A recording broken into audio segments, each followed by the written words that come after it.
Welcome friends এবং সমস্ত স্টুডেন্টদের ওয়েলকাম। তো আগের ভিডিওতে আমি বলেছিলাম যে অ্যাফার্মেটিভ এবং নেগেটিভ এই দুটো সম্পর্কে আলোচনা করেছিলাম, এবং সেখানে গিয়ে করতে গিয়ে আমরা নেগেটিভে পেয়েছিলাম যে অক্সিলারি ভার্ব এবং তার সাথে নট। তো বলেছিলাম যে অক্সিলারি ভার্বের ব্যাপারটা আমি ঠিকঠাক করে নেক্সট ভিডিওতে বুঝিয়ে দেব। তো এই যে ভার্ব এখানে আছে, ভার্বটা কিন্তু আমরা আগে শিখে রেখেছি, তাই না? ভার্ব আমরা শিখেছি আগে। ভার্ব কাকে বলে?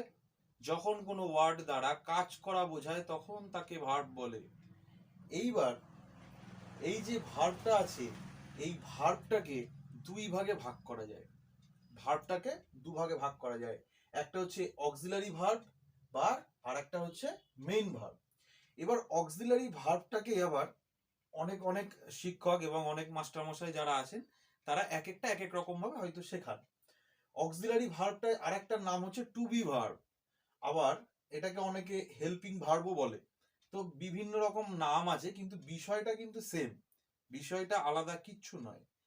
তো অক্সিলারি একটা, তো আমরা যেটা শিখবো সেটা হচ্ছে আমি সব সময় বলবো অক্সিলারি অক্সিলারি ভার্ব বলবো সব সময়, এবং এইখানটাকে বলবো মেইন ভার্ব। ঠিক আছে?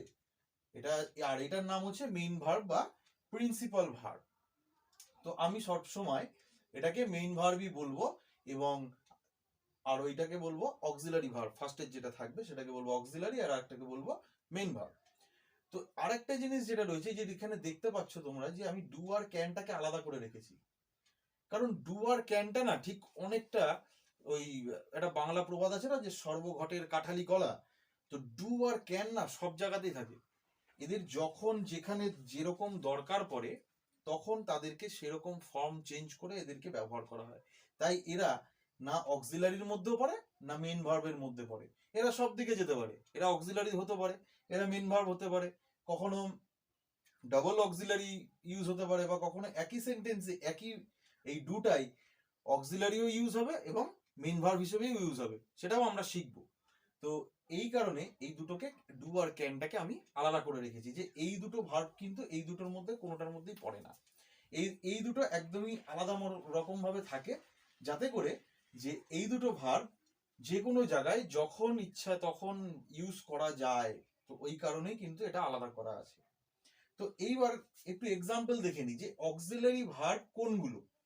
অক্সিলারি ভার্ব দেখো, am, is, are, was, were, have, has, had, shall, will, should, would, can, could ইত্যাদি।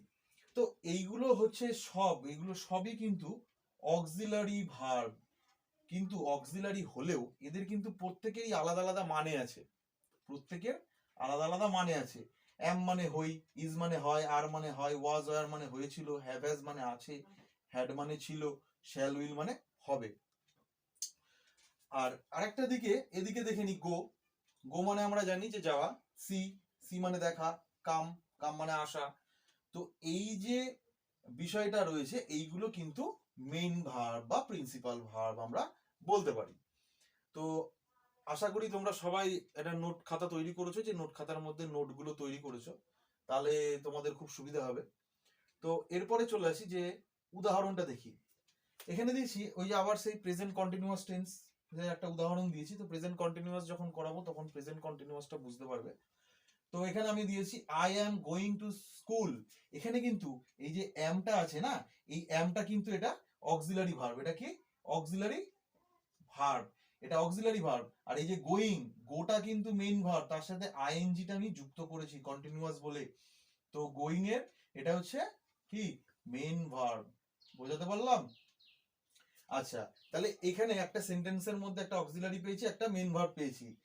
ঠিকই সেরকম আবার এখানে কিন্তু দিয়েছি আই এম এ স্টুডেন্ট। তাহলে এইটা কিন্তু আর ওখানে অক্সিলারি হিসেবে ব্যবহার হলো না, এটা কিন্তু এখানে চলে আসলো কি? মেইন ভার্ব হিসেবে। তাহলে যদি আমার এরকমই কিছু ফিচার্স থাকে তাহলে আমরা এই কথাটা বলতে পারি না, যে এই যে ফার্স্ট নাম্বার পয়েন্টটা ফলো করো, যে আমরা এই কথাটা বলতে পারি যে অক্সিলারি কখনো কখনো মেইন ভার্ব হিসেবে ব্যবহার হয়, কারণ এই যে এই জায়গাটাতে অক্সিলারিটা মেইন ভার্ব হিসেবে ব্যবহার হয়েছে।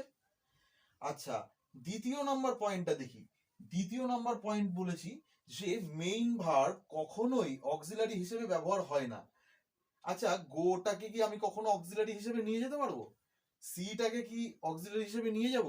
দেখবে আমরা কিন্তু খুব বলেছি I do not, don't, do not, can, can not, can not এর শর্ট ফর্মে কি বলে? কান্ট বলে। তো এইগুলো, এই দুটো কিন্তু আমরা দেখেছি, এটার জন্যই কিন্তু এই দুটোকে আলাদা করে রেখেছি যে এরা মেইন ভার্বও নয়, এরা অক্সিলারিও নয়। এরা যখন যেখানে দরকার হয় এদেরকে দরকার মতন, প্রয়োজন মতন এদেরকে ব্যবহার করতে হয়। তো তাহলে এই জিনিসটা আশা করি ক্লিয়ার হলো যে মেইন ভার্ব কিন্তু কখনোই অক্সিলারি হিসেবে ব্যবহার করা যায় না বা ব্যবহার হয় না। আচ্ছা, সেকেন্ড একটা আরেকটা থার্ড আরেকটা আছে, সেকেন্ড নয় থার্ড একটা আছে, সেটা হচ্ছে কি ডু প্রেজেন্ট টেন্সে ডু এবং পাস্ট টেন্সে ডিড হিসেবে বসে। কখন বসে? অক্সিলারি হিসেবে, অক্সিলারি হিসেবে কিন্তু এটাকে আমরা এইভাবে ইউজ করে থাকি। ঠিক আছে, আশা করছি যে ভার্বের চ্যাপ্টারটা আমি বোঝাতে পেরেছি। তো এর পরবর্তী যে ভিডিও আমরা যেটা করছিলাম যে সেন্টেন্সে অ্যাফার্মেটিভ নেগেটিভ করেছিলাম, এবার আস্তে আস্তে ওইগুলোতে ঢুকবো। তো ওইখানটা এটার সাথে ওটারও কিন্তু বেশ লিঙ্ক আছে, তার কারণ এই যে অক্সিলারি ভার্ব এর পরবর্তীতে হয়তো যখন বলবো তখন বুঝতে অসুবিধা হবে না যে আমি কোন জায়গাটায় অক্সিলারি ভার্ব হিসেবে কি ব্যবহার করলাম বা অক্সিলারি ভার্ব কাকে বলে। তাহলে এটা কিন্তু আমরা দেখতে মানে বুঝতে পারবো যে পরবর্তীগুলো লিঙ্ক গুলো খুঁজে পাবো যে আগেরটা মানে অক্সিলারিটা কোথা থেকে চলে আসলো, হঠাৎ করে তার পড়ে যাবে না, হঠাৎ করে আকাশ থেকেও পড়বে না। তো সেই কারণে যে অক্সিলারিটা কোথা থেকে আসলো, মেইন ভার্বটা কোথা থেকে আসলো, ডুটা কখন কোথায় কিভাবে ইউজ হচ্ছে, তো এইগুলো এইভাবে আস্তে আস্তে আমরা কিন্তু একটু একটু করে শিখবো, যাতে করে আমরা আস্তে আস্তে ইংরেজিটাই দক্ষ হয়ে উঠতে পারি। তো ততক্ষণের জন্য নেক্সট ভিডিও আপলোড করে দেবো। তো আসলাম, টাটা, আবার দেখা হবে নেক্সট ক্লাসে।